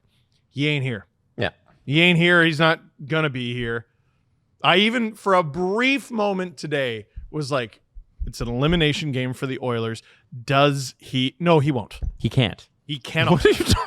He cannot. Well, I mean, Bergeron played with a punctured lung. I can see why you had. Yeah, that but they already conversation. confirmed he's out for like 3 No, months. they already did. Yeah. Yes, they already. No, he might not even play the beginning of the season. Like, no one is coming through that door, Right. is what I'm trying to say. Yes. Very literally. Maybe you. Maybe. Like now that you have that now goal. that you got that gritty goal, Yeah, you're maybe- turning your back on your first goal like you don't even care. Maybe McDavid heard about your goal. Do you need an MVP? Huh? They need, like, again, it's narrative slop, but I don't care. Yeah. Magic. Tomorrow Magic is night. a big part of sports. Tomorrow night, you are the head coach of the Edmonton Oilers. Who are you starting? And while you think about that, let me read the quote from Stan Bowman because I pulled it up from The Athletic. It's even worse than I remember. He said, I know that for whatever reason, he seems to get some criticism. He's talking about Stuart Skinner. For whatever reason, you condescending. Oh, my God. I guess goalies in general tend to. I've never really understood why. It's just the randomness of fans or the media. I just look at it. How is he performing from November on? He's been very consistent. He's been a very good goalie. Goalies always have a goal here and there you don't like. Well, we're going to look at every option for improving, but I would say no. That's not a big issue with our team. Yeah, I mean, they can keep saying it, and it can keep not being true. I mean, I don't. Stan Bowman. And you know, Kyle Dubas, and I'll say it again and again and again, told us Cody Cece's numbers were actually good, and we don't need to have a referendum on them. Didn't he head into a season with Matt Murray and Ilya Samsonov? Yeah, and Peter Mrazek at one point too. He got promoted. I'm going to keep saying that until it's not true. Listen, there are organizational beliefs that sometimes you just have to believe whether it's true or not, because you're not in the stage of thinking rationally and clearly. You are in the stage of, we're 2 wins from the Stanley Cup. These are the goalies we have. There's nothing we can do about it. So I got to pump my guys' tire. This was at the trade deadline. Oh. Like this is Then you're a friggin' moron. This is what he said. So This is what he said about not making a move to get a goalie. Here's the only justification for that decision. Skinner pulls it off. That's it. Skinner, But you know what they'll say? we got close. We got close. And listen, as a team that gets close in the first and second round all the time, no. So who are you starting? My original question. Skinner. Oh, okay. Skinner easily. Listen, Pickard had an incredible record. He's Calvin Pickard. He's fine. Mm-hmm. And this is not the time for fine. This is the Stanley Cup final. Yeah. The only thing that gives me pause is like if you're getting a baseline with Pickard that you don't really have with Skinner. And the baseline's not good enough. Yeah, I guess. Yeah. But like the ceiling can be as good. He didn't even, and we did talk about this, he didn't look good during the comeback in game 4. Yeah. He only allowed the one goal. We mentioned it. But no, that dude was synchronized swimming in his net. Yeah. He was all over the friggin' place. Skinner is the only one of the two with a ceiling high enough to do this. And if he doesn't, well, I'll see you Wednesday to talk about the Panthers winning back. Yeah, you went down with the ship at least. Yes. Okay. If you don't start Skinner game 6, you're trading him this offseason. Yes. Okay. Yeah. Julian McKenzie is a guy that writes stuff, and he wrote a book. He did. That's like articles, but many altogether. Right, Steve? Really easy to do. Also. I've heard it's simple. Black Aces, Essential Stories from Hockey's Black Trailblazers by Julian McKenzie. It's out February 3rd, 2026, but you can already pre-order it. I got a question. What is it? Steve. Yes. Do you think Julian left his book to the last minute and had to cram his entire book into like 2 weeks? I know for a fact he didn't, which already makes him a better author. Because the authors I know that sit at this desk, that's how they write their books. Well, is my strategy for book writing so wrong? I've been a bestseller twice, Maybe this is how we should go about things. When I wake up in the morning, I don't just wake up Steve Dangle. I wake up as 2-time Canadian best-selling author Steve Dangle. That's true. It's factual. Julian McKenzie's book, Black Aces, coming out February 3rd. That's right. 2026. Right in time for the Olympics. Yes. So while you're watching all that great hockey and other sports, you'll be able to read Julian's book. And you can now pre-order it right now. Indigo, Chapters, or wherever else you get your book, independent bookstores across the country. Okay, so we have the preliminary 6 players from all the Olympic Winter Games in 2026 rosters coming out today.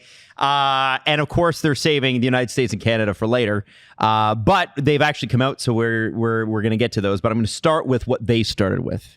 So Latvia went first with their 6 players. And how many of them have a last name ending in S? All of them. Hey! I was actually going to lead in with that, so I'm glad that you said, no, it's fine. I'm glad you said it. We have Elvis Merzlikins. We have Balanskins. We've got Balinskis. I never get his name right. Abels. With the Flyers, yeah. Yeah. We've got Artur Silovs, who's had a great year in Abbotsford. Interesting. They named 2 goalies. Teddy Bluger. Childers Blugers. Because he's got an S actually in his name. This is his real name. And Yemgis I love Latvian names. Can we do a brief aside for the Silovs controversy? Why is that a controversy? With the Abbotsford Canucks over the weekend. That's right. Yes, Can you explain the story, Adam? Okay, hang on. Let me. I can do it. Yeah, you go. Sure, go ahead. Okay, so there was a face-off. It's Charlotte Checkers, right? Yes, Charlotte Checkers, Abbotsford Canucks. Yes, so there's a face-off in the Canucks zone. Silovs is facing the other way. I want to bring up the picture. Yeah, he's facing the end boards. He's getting his blocker back on or whatever after taking a drink of water. The ref drops the puck anyway. And the Checkers score on a goalie who's not looking. They freak out. They lose their mind. This is the Calder Cup final.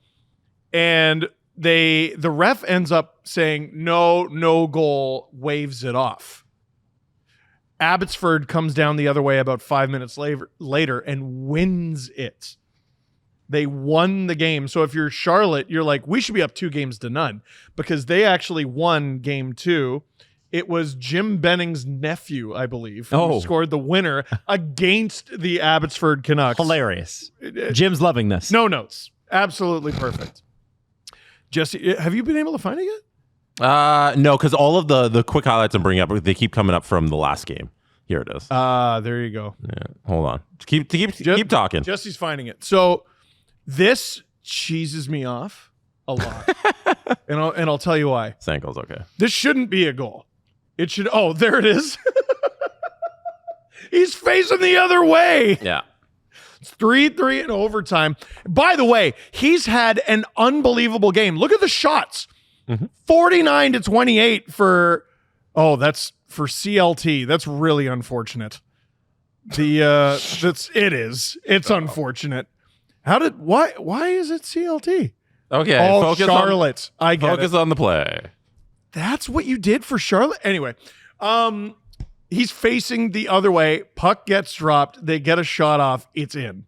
This can't happen. No. It can't happen. But Like, you can't allow this. I'll tell you why this pisses me off. And I'll never forget and I'll never forgive when it comes to this damn goal. Okay. The 2012 Calder Cup final. If I'm not mistaken, it was 2-0 for the Norfolk Admirals. Tampa's farm team, John Cooper's the coach.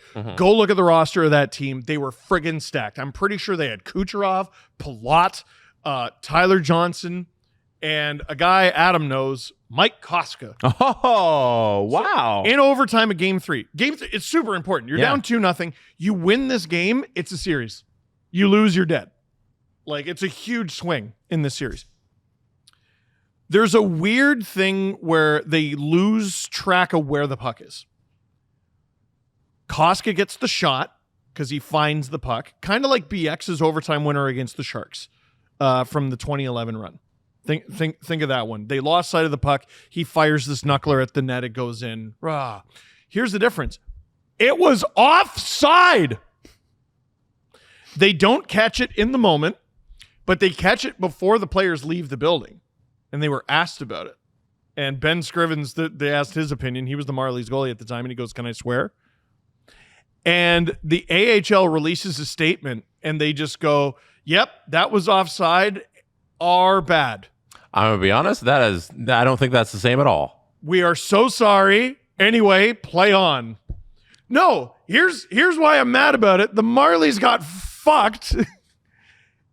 And in this situation, they get it right. I'm not saying, hey, the Marlies got fucked, so you should also fuck the Abbotsford Canucks. That's kind of what you're saying. No, I'm saying I will be forever salty about that stupid I don't think game. these scenarios are even close. I don't think they're same.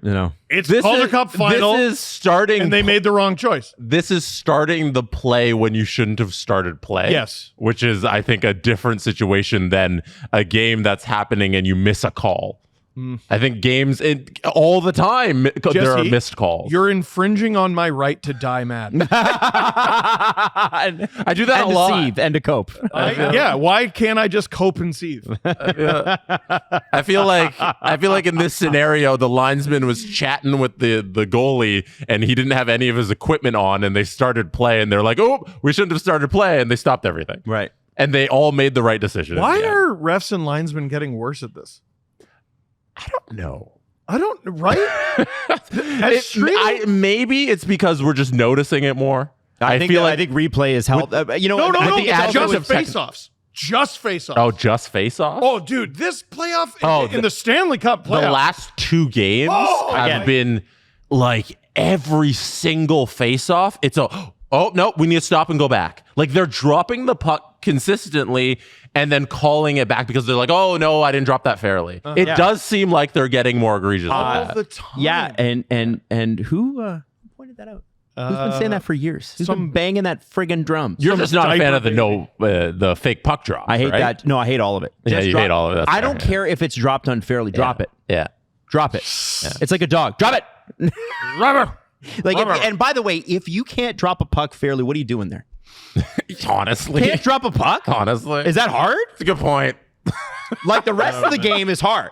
Dropping the puck, that's the easy part. Yeah. Move them off, get them centered, and then it got so bad that it was a game 4, Draisaitl had to go talk to the ref, who had to tell him go talk to the linesman because they were so confused about these puck drops that keep getting called back. Like, we're not here to see you, much. Stripes. We're not here to see you. It's too much, and I think you're right that it's getting a little worse with these faceoffs. Yeah. Can I ask a really stupid question? Sure. And then I would love to get back to the Olympic roster. No. You're gonna like Charlie Shecker's like thing was why do you have to drop it? Just put it on the ground. I don't know, Leave it man. there. Let's not get existential. Let's save that for July. No, but like why? To leave it on the ground and go. Yeah, you put it in the dot and you blow your NHL. whistle. Yeah, I tried to drop it in the middle of a circle. Oh, and I fucked it up. Of course you did. Why are you dropping it? Are the players allowed to go before it's? Well, then leave it there. All right. I don't know. Anyway, that's just my question. Isn't that not how a lacrosse face-off is done? Yes. You put the ball in the thing, and then they have their little scrum. No. Let's drop the ball. You know what they should do is go from higher. They should get on their little feetsies. And No, toesies. they should actually have like a machine gun where it fires it at the ice, and you better get the fuck out of the way. Otherwise, like the you could makeup die. gun from The Simpsons. Yeah, it's just somebody hanging over top, shooting it at the. Would you advocate for one team starting each period with possession? No. So the road team gets to start the first and third period with possession behind their own net? No. It's just too adventurous for hockey. What do you mean? It's too They would never do it. How is that too adventurous? It's too adventurous. It's scary. It's terrifying. So in It's like asking the Yankees to change their uniform. in basketball, not- you have the tip-off, and the team that doesn't get possession, you alternate after that. Right. So in the second and halftime, you Yep. all change possessions. Yep. What if you do that? So hockey's like if there was a tip-off every time. Hockey is literally we're tipping off all the And time. by We the way, should fix this. Face-offs Actually. are tremendously boring most of the time. In the playoffs, they can be really exciting, right? Yeah. You got to play. They're big. They are. They're huge. But most of the time, let's be honest, the face-offs getting in the way of the shit we really want, which is them playing. I don't know about that. So I don't mind Jesse's suggestion because it creates flow. Yeah, Right? and I'm not here to watch them do face-offs. I'm here to watch them I'm play. only asking for at the beginning of the first, second and third periods. Like during the game, you need face-offs because, like, how do you start possession again, right? Just leave the puck on the ice. Like Leave the puck in the ice. Go fight for it. I don't mind that either. Like put it in the dot, and then when you blow your whistle, everybody go. I What? think it's like And it's like a that's rugby kinda thing fun. where they scrum the ball. What do they call it? Also, Yeah. I want to put the puck over here. Oh, I can't. Your feet are there because you're here for no reason. Yeah. Okay. Why are you here? That's a great point. Yes, it is. If you put the puck in the circle and then the ref stands at the side and blows the whistle, then you get the ref out of the play to start the play. Yes. And they're not interfering with the face-off. Like I think you might figure something out. Hey, and you know what? You know what that also leads to? Another point that I made, which are linesmen are useless. You don't need them anymore. Yes. A ref could do that. You can have electronic Yeah. goals and offsides called easily. We are getting closer to not needing linesmen if you go with the Yeah. they don't have to drop the puck anymore. I'm not trying to take their jobs away like Adam, anti-union Adam.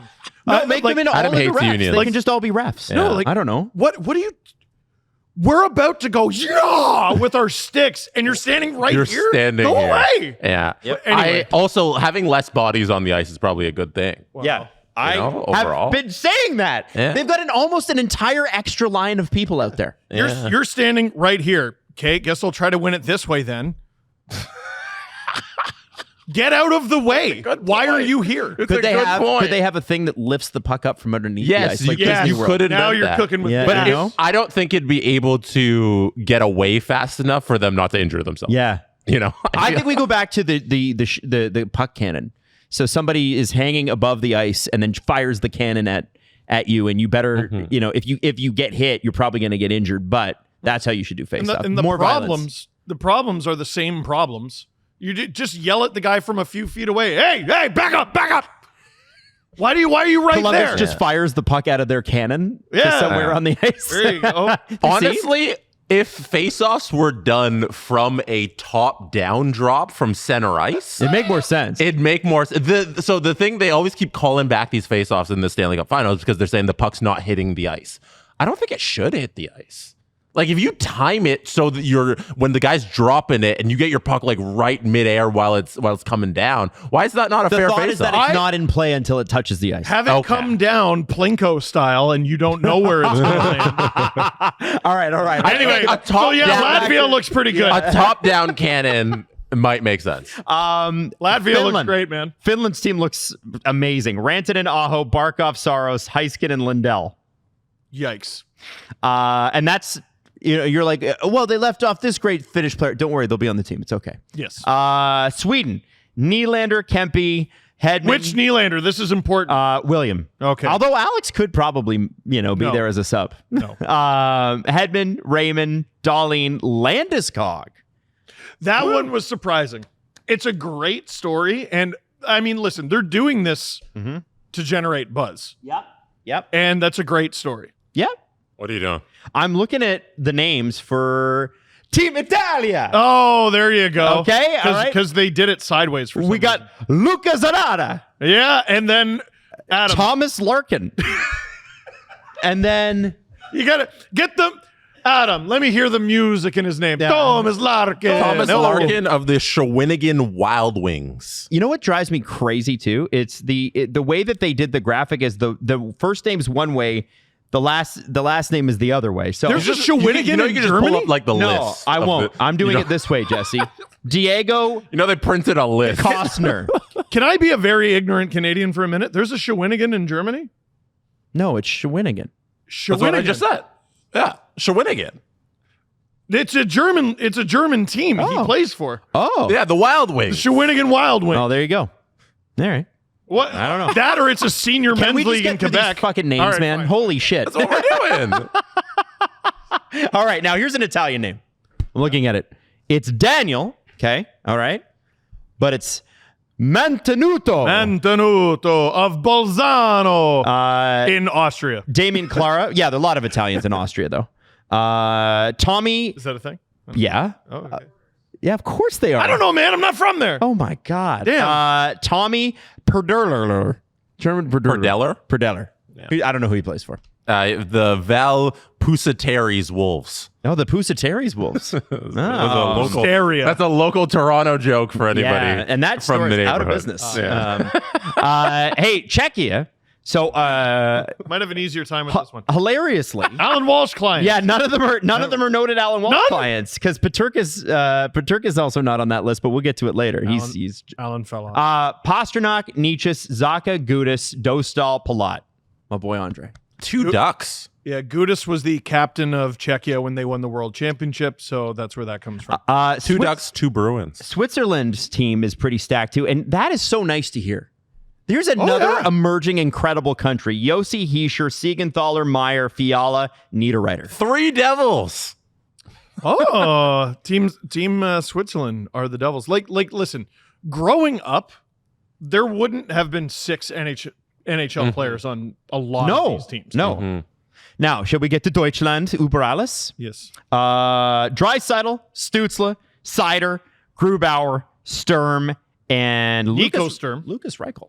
And Lucas But Reichel. not JJ Paterka. Lucas Reichel and not JJ Paterka was pretty surprising. Nico Sturm and not JJ Paterka is also pretty surprising, honestly. He'll be on the team. Whatever. Hot take: Germany has got an outside chance to make some I noise in this tournament. I think you're Oh, absolutely sure. right. You know? Okay, so for Slovakia, Goaltending is pretty bad, but whatever. You hate Grubauer. Yeah, he hates stopping pucks. That's why. Go look at his numbers. He hates the Seattle Kraken. If you ran I think they hate him right if back. you ran into Grubauer on the street, I'm afraid what you do to him. If I ran into Grubauer on the street, I'd slide between his legs. oh, What? Look at his numbers. All right, Look at all his right, numbers. all right. Slovakia, Martin Ferveri, Faravar, yeah. Caravari, yeah. Slavkovsky, Tatar, Cernak, Nemec, and Pospisil. Hospital. So that's cool. Denmark. So I can't believe how many NHL players are on Denmark. I know. Ehlers, Freddie Anderson, Lars Eller, Oliver Bjorkstrand. Now, this one I don't know. Jonas Rondeberg. Yeah, the reason for that is he's not in the NHL. Okay. And then... No, Vegas Golden Knights. What? Property, yeah. Oh, and then- so he's with the Henderson Silver Knights.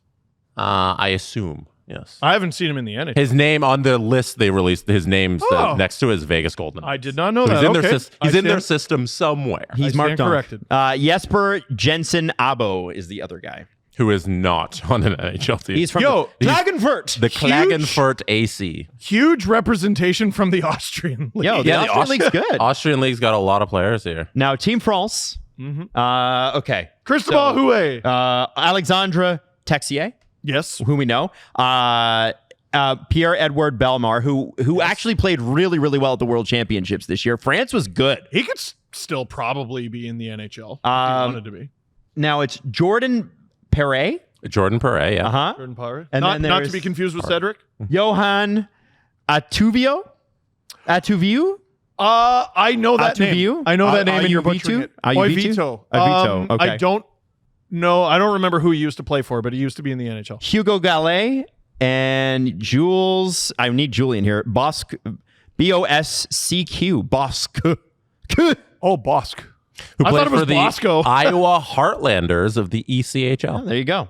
Oh, dear. The Oh dear. oh dear. I mean, ECHL. McDavid, Crosby, McKinnon, McCarr, Reinhart, and Point for Team Canada. One more time. McDavid, Crosby, McKinnon, McCarr, Reinhart, and Point. I'm surprised Bennett's not on there, just because Yeah? it's, just Are because you? of the playoffs. That's crazy. Like he might not even make it.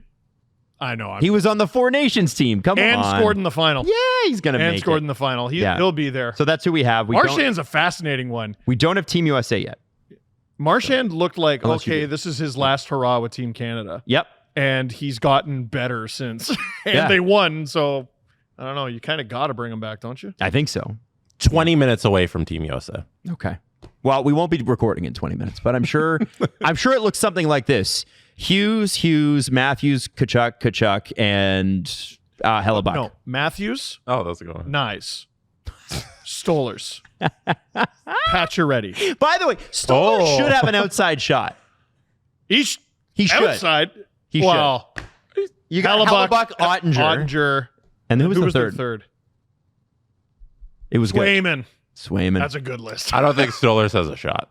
What Yeah. if he kills it though in the season? All right. I guess everybody's got a Right? shot. Everybody's Everybody's got last a year shot. we would have been like Stuart Whoa. Skinner's Steve's got a shot Whoa. at Team Canada. Both Canadian goalies. I mean, both Toronto goalies, sorry. I can't goalie. Noah Dobson from PEI. We should wrap this up. No, right? no, we can get to some questions. Yeah, let's do it. Let's do the press conference. All right. The Presser. SDP. The coffee only lasts so long. The Steve Dangle Press Conference. Just of note, while the show has been recorded, the Marner group has canceled their charity event that they hold in Toronto every year. It's usually around July 10th, July 11th because of the contract situation and everything else. And but anyway, the notice went out today. I thought I should mention it. Also, during our show, there was news out of Pittsburgh, and it's pretty shocking news that it would come out this early. But Yevgeny Malkin's not going to receive a contract extension from the Pittsburgh Penguins. Yeah, Josh Yohe of The A Athletic. year ahead of time? he's done, man. Josh Yohe of The Athletic reported that it isn't clear if Malkin plans to retire next season, which will be his 20th season, but they are not expected to offer him a contract. Oh, so they didn't announce it. No. Okay, He's that would be reporting. nuts. He's reporting that. Yes, it's not something you But announce, Josh is right? pretty I on feel it. like you don't go to print with a report like that unless you're pretty sure on what Kyle Dubas is thinking. And to be honest with you, they shouldn't. No, I know. They shouldn't. I know, but here's how this goes down. So let's look at the Leafs, for example. They're about to lose Marner for nothing. Have we regarded that as generally good or bad? It's bad asset management. It I is would bad to lose a player for nothing. At some point, if they don't trade any of these guys, the Penguins are going to lose Letang and Malkin and Crosby and for nothing. Is this them trying to open the door to, hey, you're not coming back next year.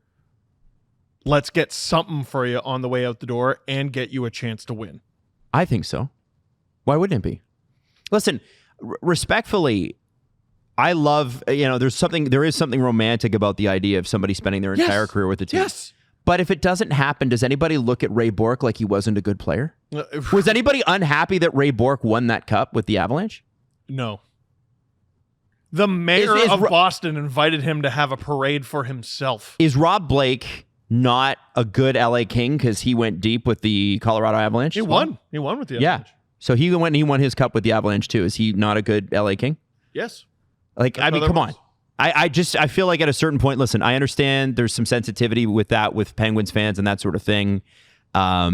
Be open to the future. Don't be stuck in the past. If he gets traded and you guys get a king's ransom for him, Crosby too. Like you guys that sets up the next era. You are going to be so ass. Rust and all those guys are Raquel. They're all being traded. You're going to be you're going to be one of the worst teams we've ever seen, honest to God. Yep. You're going to be McKenna's going to be a Penguin. You're going to be like you're going to be like 2003-ish Penguins. You're going to be shocking. Yeah, Marc-Andre Fleury first overall Penguins. This is a chance to open the door to the next era, but if that's not what they want, it's not what they want. I think you got to be open to the next era. That this era is over. I think management what does them? Yeah, I know, but what does? I'm asking the fans. What does them completing the next? Let's say Crosby does 2 more years, and the Penguins guys are not making the playoffs next year unless something goofy happens. It's hockey; you always have to be open to it. Okay, so we're keeping Crosby. We're keeping him here like he's our infinity stone, and he is. He's the whole gauntlet, and he doesn't make the playoffs. Are you like, well, good? Because at least he remained a Penguin the whole time. Mm-hmm. Or do you want to see Sid go on after he's given so much to your city to go find success, not just at the Olympics? Yeah, like with the Flyers or something. Well, yeah. No, I'm kidding. I'm not saying that. He teams up with Ovi? It'll probably be Vegas, and he'll score the game-winning goal assisted by Mitch Marner. I can see people answering yes to the first part of your question and saying, we had 3 cups, a sustained of like 18 years of straight success. I'd rather us lose this year and Crosby retire a Penguin than him go on and win. Okay, like I can see some hardcore Pittsburgh fans and Crosby fans who want him to stick around forever saying, yeah, I'm fine with the losing and Crosby staying here. I think that is unfortunate that you have that viewpoint. I understand it. Mm-hmm. I don't even really totally fault you for having it, but just so you know, it's completely irrational and unreasonable and not human at all. That's like the most robotic fucking take. It's like, no, it looks good on the back of a hockey card. That it is. And listen, take it from a guy. None of my heroes stuck around. I fully expect Austin Matthews to end up playing for that new Arizona franchise one day. Detroit. It's always Detroit. I don't feel like who are the guys that really did it and stuck it with one team? Like Sakic was with the same franchise, but it's not the same team. Lemieux and Yzerman. And Sakic, yeah, you're right. But Sakic doesn't count because that's 2 different teams. Yeah, it is. It's 2 different teams. Franchise, 2 doesn't teams. Matter. 2 teams. Interesting way of looking at it. Shane Doan. Also, didn't Sakic sign an offer sheet or something? Yeah, with the Rangers. Shane Doan, who's a Leaf right now. Shane Doan, who's a Leaf. Yeah, right now. Shane Doan, who did go. Doan doesn't count. He played for the Jets. That's true. Yeah, you just said franchise. You're right. You're right. No. Well, but this is my point. Like, he needs to do that. Like, I'm sorry. Is Sidney Crosby already not one of the greatest players of all time? Wait, yeah. You're making this about Sid, though. Is not taking. You're making this about Sid. Same. It's the same. We got lit up. No, he's not. He's Malkin. We're not having the same conversations about Malkin we're having with Sid. I think that's unfair to Malkin. Malkin is a Hall of Famer. Sid's one of the best of all time. That's the difference. Penguins fans last year wanted to crucify people for suggesting Crosby be traded. Yes. I am curious to see if the reaction is the same from Malkin. I think we're warming up both players. I think you start with Malkin, and that's how you then go on to the next conversation. The Pittsburgh Penguins' unwillingness to move out of the past and into the future has killed their last 2 seasons, and I would say even the season before that. No, I'm telling you, management has no say in it. What do you mean management? Well, no, current management has no say in it. Yeah. Previous management did. They did, but it's too late. So now we have today's problems, right? Yeah. And Crosby's not going anywhere if he doesn't want to. Mm-hmm. Malkin's not going anywhere if he doesn't want to. I think Letang's in the same boat. Mm-hmm. If Malkin is open to this, it could change everything. I think by the end of this season, Kyle Dubas will be the highest paid Pittsburgh Penguin. Ooh. How much does he make? $7 million. 7? And what's the current top? I think Crosby's the only one above him. Oh, maybe Malkin. No, not Malkin. Carlson. $10 million. Oh, yeah. He makes 11, but I think the Sharks are paying $1 million. My brain won't. It's like, listen, man, we got a lot going on. Carlson's not a pen. I know. And he's also never been a pen. I don't know when they're going to. That is not, by the way, a guy that literally skipped training camp because he was injured, and then the general manager. It's very believable he was injured, Adam. But Derek Carlson. Okay, so what? Why did Kyle Dubas say his intentions need to match his goals at the end of the season? Is he And trying by the to- way, do you think Penguins writers were soft on him for missing training camp? I don't think they were. Is he trying to make the environment uninhabitable? Well, sure. It already is. Maybe the Penguins are stupid like a fox. Maybe they saw the job he did with Toronto and they're like, this is the perfect person to destroy our franchise. Stop. This is the perfect person to tear it all down. The Pittsburgh Penguins have Sidney Crosby at 8.7 and Erik Karlsson at 10 million. Those are the only two contracts above Kyle Dubas's. You said 7 million? I think by the end of the 7 season, million, Kyle's the only You're one. thinking Crosby and Karlsson are gone? I think Carlson for sure. By trade deadline? Yes. You got to trade Carl. I think Malkin's a pretty big fish at the trade deadline. Yeah. Then, like, he's not coming back. I think they've made their intentions clear that he is now, like, being shopped. Yeah. Right? But again, with those guys, they'll never quite be bad enough. That's the point. So I think that's why. That's why I keep saying it. That's why Dubas is wanting And to listen, move off of Malkin. Here's the best way to move on from your stars, right? Your stars are traded to another team. You Say get to we're not watch them. extending you a year ahead of time. Yeah, that too. Your stars are traded to another team, and they go on a run, and you get to watch because your team's not going to make the playoffs, and they usher in the future. Guys, Brock Nelson got the Islanders a first and Callum Ritchie. No, he's not an Islander anymore. Betrayal. Islanders fans are furious they got a first in Cal Ritchie for him. They're furious. Now, listen, Brock Nelson is not either of those two men, but I understand the point. My point is, like, guys, Sidney Crosby could hand you more cups by accepting a trade. Malkin could hand you more cups by accepting a trade. That would be the ultimate way to go out for the city, wouldn't it? Nah. Okay, or not. Be you bad. you bought the jersey, and the jersey's yours. You're right. Pick ninth. Oh, we won cups, so you have to stay here now. They already live there. They love it there. Who doesn't love Pittsburgh? You know how winning the cup was fun? And like something I would die for? Don't you feel like doing that again? Soon? I'm mad at you for not trying to do it again. I'm mad at you as someone who's never gotten that feeling. Like- and you've had it, and you're denying yourself that feeling. I would legitimately ask Crosby, because I hear he's like the most loyal guy out there. I would legitimately ask him, Sid, respectfully, what is that loyalty going to bring you towards the end of your career? What are your goals for your last couple seasons, honestly? And how does that loyalty, what does that loyalty look like to you? Because I don't think him accepting a trade is disloyalty. Does Team Canada winning stuff internationally wet his whistle enough to keep him Oh, there? come on, it has to. What do you think he was doing at the World Championships? No, What no, if no, he no. never goes I'm through it? saying, does it wet his whistle enough to be like, all right, fine, I'll stay here? Oh, I don't Or think if so. Canada gets their show Come run. on, it's the Stanley Cup. Are you kidding me? What if Nothing's even Crosby close. believes that him on the Penguins makes them closer than everybody else believes they are closer? I think that is 100% true. You know, like I feel like you ask him that question, and his response is that I think the Penguins are a playoff team, and once we're in the playoffs, we got a shot. I've Right. told this story. I'll tell it again. Man, I can't wait for them to roll out Tristan Jarry for the third year in a row. In Matt Sundin's book that just came out last year, I think it was the 07-08 season, his final year with Toronto. He talked about how he really didn't feel like that team was far off. Oh, honey. Yeah. Oh, yeah. I get it. It's not rational. Girl. You were far. Let me You were far. hold your giant Swedish hand when I tell you this. You were nowhere fucking close. Holy shit, the 07-08 Leafs? It wasn't legal back then, Mats. Might have been decriminalized, I'm not sure. Dude, these guys do not think that way about the team that they love. I'm not saying they're poor evaluators of talents. But they're players. Maybe a little bit.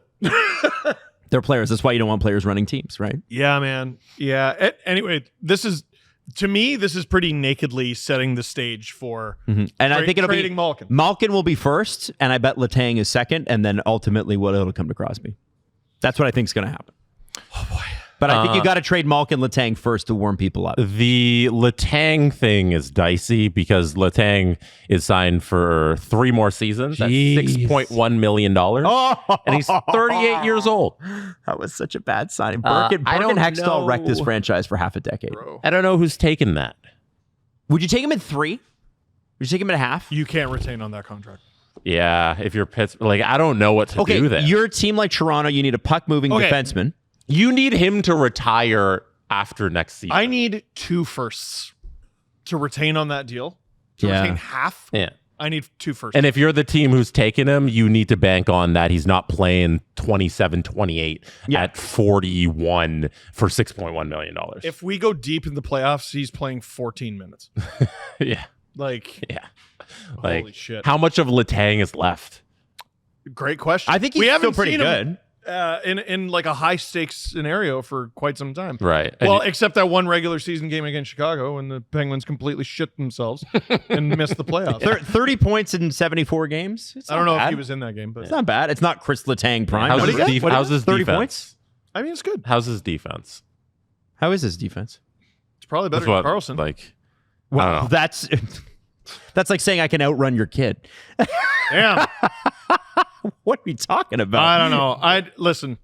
The last Penguins time- fans are going to get annually mad at us, and I totally understand. Yeah, But it's I also think not rational. I think the Crosby stuff I think is different. You treat him differently. I understand that.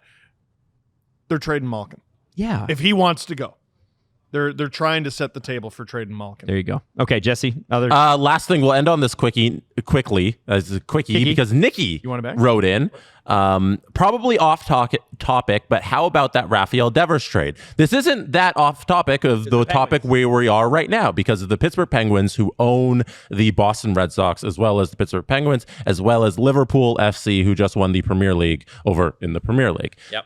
The Fenway Sports Group, who is owned by John Henry, the longtime owner of the Boston Red Sox, along with a whole host of like celebrity investors and people who have money who throw money into this thing and also own a piece of Fenway Sports Group, have this history of being very flippant, giving out deals and then reneging on those giant contracts when they don't want to hand out that money anymore. Did you see how they sewered him on the way out too? Yeah. Their whole excuse for trading Devers is because he wanted live to up move to their expectations. They asked him to move to first base and he didn't really want to do it, and they were mad at him for that because they gave him $313 million over 10 years, and they believed that he should be able to do whatever, or he should listen to them no matter what they want him to do. That's not Yeah, how that so- works. I got an idea. You give over $300 million to a guy, you let him play his position because he's worth $300 Exactly. million, or and- you don't sign him. or that. Yeah. So with the Fenway Sports Group and owning the Penguins and the way they've been acting with the Red Sox, who they also own, it's a good thing now, Pittsburgh Penguins fans, that there's rumors that they want to sell the team, and it's pretty much confirmed by all the reports that they want to get out of the hockey business. Having them being so volatile, owning the Red Sox has been terrible for Red Sox fans and for the organization as a whole. They've traded Mookie Betts, Chris Sale, Devers, and Xander Bogaerts, who are all top talent in the Major League Baseball, and they have nothing to show for it right now. If they had all those guys, They'd be unreal. And this past weekend, they swept the Yankees, and they traded their best hitter on Sunday night. Like that's what they did because they don't want to hand out this cash anymore because they have a petty little behind the scenes feud with Devers. heading into the week, that the number one story with the Red Sox should be we swept the Yankees. Exactly. And it's this. You don't want this ownership group owning your hockey team. Yep. They're going to make more decisions like this and they're going to bleed over into your hockey team. It's a good thing that they want to get out of the hockey business and that they haven't had a good time running an NHL team. Yep. They've done a good job with Liverpool. They did a good job now. They were not doing a good job for a little bit. Right. They And they're- they refused to spend money, and now they're actually spending big money. They're hitting out a $118 million contract to I'm going to do my best German, Florian Wirtz. Who's an attacking midfielder. They just got him and they're going to sign him after they won the Premier League. So like now they're investing money there, and the conspiracy theories are out because that was 2 days ago. They hand out this contract to Wirtz, and 2 days later they get rid of a $113 million contract off of their payroll. Yeah. It's not a great look for the organization. And that just speaks to the volatile nature of how John Henry and all his investors are running this thing. I assume this would happen to the Penguins in some way in terms of like who wants to be there and one day and who doesn't want to be there the next day. So it's good that they don't want to run your team anymore. I Listen, think as long as they don't get rid of Mo Salah, half the stuff in Leo's room is Mo Salah Oh, yeah. because my father-in-law just got back from Anfield where he was there for the Crystal Palace game, and he's got this big Mo Salah scarf. Leo's jersey says Mo Salah. Nice. Please do not get rid of that player. Well, you just follow the player to the next team, right? Absolutely not. No, you can't do that in your family? Because my father-in-law has totally indoctrinated his grandson with Liverpool. So don't you dare. Yeah. Now they're all thumbs up for running Liverpool because they won. But yeah, recently they haven't been the greatest. But this year, like, how can you not complain about winning the championship? You know? But yeah, the Fenway, like, the sooner they get out of hockey, the better. I think the sooner they get out of sports. I honestly, these guys, like, one thing that kind of goes unnoticed is how they gutted the Penguins organization of some of their best and longest serving employees in order to centralize them. People that you don't hear in the media in the hockey department. like, the people who don't even make the page on the, like, hockey staff. We're talking people who just work there. Yeah. And I feel like it should be mentioned that there was like 15 or 20 of them let go. And, you know, the whole point of that was because this is what Fenway does. They don't like losing money year over year. Like we always talk about the Winnipeg Jets. They light money on fire year over year, but where do they make it back? Asset value. There you go. Right. Now, thank you for answering that for me. They bought the Penguins for like $900 million or something like that. They're going to be able to sell it for like 1.6, 1.7. Selling it back to the guys they bought it from is very odd. They're going to pay. Well, they're not. That's not the Mario Group is not the leading group. There's another group, and the Mario Groups just come in later. Interesting. But the point I'm trying to make is that they've made $500 or $600 million off of this already, no question, probably more. And you look at money is fake. You look at how they tried to run it like a corporation in the sense that you centralize everything. Oh, we don't need an HR manager locally. We don't need a social media person locally. We don't need, or whatever it is, right? And now whoever buys them is going to have to hire all those positions back. It's like they've gutted a good chunk of what the Penguins were. And then they're going to have to go find whoever comes in is going to have to go find those 20 or 30 people who are, and listen, their hockey team doesn't have a GM. Sports, yeah, 100%. Sports teams take advantage of the fact that everybody wants to work for them, so they pay you 20% less than everybody else. That's the one secret that nobody talks about is that you could do one job for Maple Leaf Sports and Entertainment and the same job for Nondescript Corporation. You're going to make more at Nondescript Corporation. And, you know, the Penguins had these devoted people that were there for years and years and years, and these guys just came in, torched them all, and are walking away. If Fenway Sports Group bought Maple Leaf Sports and Entertainment, I'm glad we have Ed Rogers. At least the guy wants to win. I'm not. You're not? No, I would rather somebody else own a sports team in this town. Yeah, they own all of the sports teams. Go away. You had me until then. I would prefer someone who wants to win. Hey, he signed Guerrero. Hey, how about a name on something that isn't Rogers? Yeah, Larry Tannenbaum, who owns the Tempo. Oh, and they're going to kick him out of the MLSE circle. So they're getting pushed out. But yeah, I don't know. No, Ed Rogers is a massive part of the Terrence and Philippification of Canada. Mm-hmm. There's like 3 corporations in the whole country. Yeah, literally. We set it up that way, though. That was Bell, Rogers, Hawkins, Cheesies. That's what we've got. Yep. SDPN. SDPN. Yeah, we exist. We're here. Yeah. We're here. SDPN. We're tiny, but we're here. Rogers, Hawkins, Cheesies. All right. SDPN. And we'll wrap it up there. Yes. Hawkins, Cheesies. Oh, and compliments. Can I just say this?